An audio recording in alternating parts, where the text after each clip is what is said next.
تھا کہ ایک دشمنی سی پیدا ہو جاتی تھی دل میں حضور کے خلاف اور صادق الایمان مسلمانوں کے خلاف کہ یہ انہوں نے ہمیں مشکل میں ڈال دیا ہے. ہم ایمان لائے تھے, ہمیں کیا پتا تھا کہ ایمان کے تقاضے یہ ہوں گے. ہم سمجھے تھے بس ایک عقیدہ ہے, بدل لیا, اللہ خیر صلی اللہ. یہ تقاضے تو بڑے بھاری ہیں, ان کو پورا کرنا تو آسان نہیں ہے. وہ جو اقبال کہتا ہے تو بچا بچا کے نہ رکھ اسے, تیرا آئینہ ہے وہ آئینہ کہ شکستہ ہو تو عزیز تر ہے نگاہ آئینہ ساز میں. جان اور مال بچاؤ نہیں, خرچ کرو.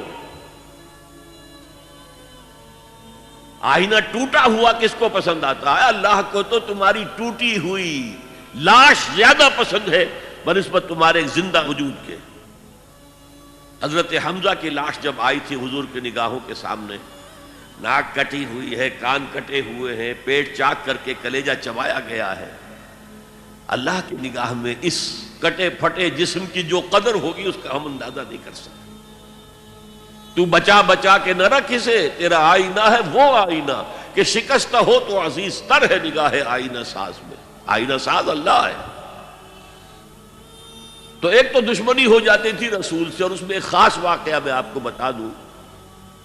حضور نے مدینہ تشریف آوری کے 6 مہینے کے بعد 7ویں مہینے سے چھوٹے چھوٹے چھاپا مار دستے بھیجنے شروع کر دیے to threaten the lifeline of Mecca. مکے کی جو ساری معیشت تھی وہ تجارت پر تھی. اور اگر آپ تاریخی حیثیت سے جاننا چاہیں کہ یہ لنک بن گئے تھے trade between east and west. دیکھیے جب تک نہر سویز نہیں تھی تو مشرق و مغرب کے درمیان سمندری راستہ تو کوئی نہیں تھا. ابھی 1498 جب آئے گا, کوئی 1000 برس کے بعد, تب وہ راستہ جو ہے ملے گا انسان کو کہ round the Cape of Good Hope, افریقہ کی جنوب تک جا کے پھر جاؤ تو مشرق کا راستہ کھلا ہے. تو ہوتا کیا تھا, یورپ سے سامان تجارت آیا اور شام کے ساحل پر اتر گیا. ادھر ایسٹ انڈیز سے جاوا, سماٹرا, ہندوستان, چائنا, ادھر سے مال آیا سمندر کے راستے سے اور یمن کے ساحل پر اتر گیا. And between these 2 points caravans of the Quraysh, they were going to and fro.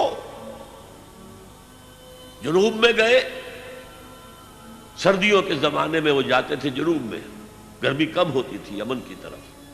وہاں سے مال اٹھایا اور چلے اب شام تک پہنچ کر شام کے ساحل پر پہنچا دیا. وہاں سے شام کا ساحل یورپ کا آیا ہوا سامان اٹھایا اور وہ لا کے سیدھا جنوب میں, سیدھا راستہ تھا بالکل سیدھا, اسٹریٹ ٹو دی نارتھ, اور وہ جو ہے آ کر یمن پہ اتار دیا. یمن سے پھر مشرقی ممالک کے تاجر وہ خریدیں گے اور لے جائیں گے کشتیوں کے ذریعے سے. شام سے یورپ کے تاجر وہ جو ہے وہ خریدیں گے اور لے جائیں گے. تو یہ کنیکشن بن گئے تھے between the trade between east and west. اور ان کو یہ سہولت حاصل تھی, پروٹیکشن حاصل تھی کہ کوئی بھی قبیلہ عرب کا ان کے کیروانز کے اوپر حملہ نہیں کر سکتا تھا, because they were the custodians of Kaaba. اور تمام قبیلوں کے بت کعبے میں رکھے ہوئے تھے, as if they were hostages with them. کوئی قبیلہ ان کے خلاف جارحیت کرے گا تو وہ اس کے بت کی گردن مروڑ کر باہر پھینکیں گے. اس وجہ سے انہیں اس پوری تجارت کے اندر, اور ان کی جو مالی حیثیت بہت بہتر تھی قریش کی بقیہ پورے عرب سے, اس کا سبب یہ تھا. اب حضور نے کیا کیا, اسے تھریٹن کیا, we are very much here now. This can be called the economic blockade of Mecca. یہ تھا پھر جس کے نتیجے میں, اچھا اس وقت تک قرآن مجید میں قتال کا حکم نہیں آیا تھا. یہ حضور کی اپنی تدبیر تھی, اپنا اجتہاد تھا. تو وہ کہتے ہیں دیکھو جی ابھی قرآن میں تو حکم آیا نہیں, یہ تو کچھ ایڈونچرس آدمی معلوم ہوتے ہیں, ایمبیشس آدمی معلوم ہوتے ہیں, انہوں نے ہمیں مصیبت میں ڈال دیا. پھر ان کا کہنا یہ تھا کہ بھائی دعوت سے, تبلیغ سے, نصیحت سے, ٹھنڈی ٹھنڈی باتوں سے اپنی بات پھیلاؤ. یہ کیا چھیڑنا قریش کو کہ پھر جنگوں کا آغاز ہو جائے. اندر تو تھی اپنی بزدلی، لیکن اس کے اوپر ردے چڑھ رہے تھے فلسفے کے. جیسے ہم کہتے ہیں کہ اگر کسی کو گڑ دے کر مارا جائے تو زہر ضرور دینا ہے. تو اس اعتبار سے وہ حضور سے بھی اپنے دل میں عداوت محسوس کرنے لگے. اور یہ جو مسلمان ہیں، یہ فینیٹکس، یہ پاگل، یہ جذباتی لوگ، یہ نہ دائیں دیکھتے نہ بائیں دیکھتے ہیں، نہ سامنے کے خطرات نہ پیچھے کے حالات، نہ انہیں اپنے بیوی بچوں کا کوئی خیال ہے، کچھ بھی نہیں. اور یہ فوراً کھڑے ہو جاتے ہیں، چل پڑتے ہیں، فوراً لبیک کہتے ہیں. جب یہ لبیک کہتے ہیں تو ہم نمایاں ہو گئے نا. اگر سب بیٹھے رہتے تو ہم بھی انہی میں شامل رہتے. اس وجہ سے پھر وہ عداوت کا درجہ ان کے اندر پیدا ہو گیا. یہ تھرڈ سٹیج ہے ٹیوبرکلوسس کی. نفاق جب اس درجے کو پہنچ جاتا تھا تو اب اس کے علاج کا کوئی امکان نہیں تھا. یہ ہے غیر شعوری نفاق. وہ اپنے آپ کو مسلمان سمجھتے تھے، مسلح سمجھتے تھے، تو یہ پھیلا رہے محمد اور اس کے ساتھی صلی اللہ علیہ وسلم. خامخواہ چیلنج کر رہے ہیں قریش کو.